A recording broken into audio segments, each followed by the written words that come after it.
এ চিন্ময়, হ্যাঁ ওইটা বাসু ভাই না? হ্যাঁ সেরকমই তো হ্যাঁ বাসু ভাই তো। আরে বাসু ভাই তো সেই 20 বছর পরে ঢাকাইতে আসলো।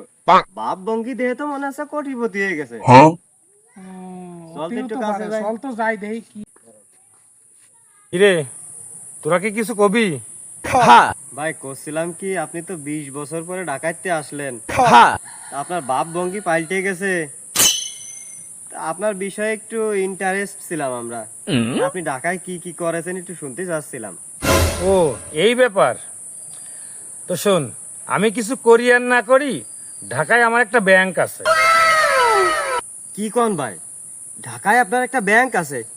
তা কি ব্যাংক, নাম ডাকন। এ তো দারুণ ব্যাপার। আমরা ওই ব্যাংকে একটু টাকা পয়সা থুতাম আর হ কি। ভাই হ ভাই। ধুর পাগল, এটা কি টাকা থোয়া ব্যাংক নাকি? এটা হচ্ছে মোবাইল চার্জ দিয়া পাওয়ার ব্যাংক।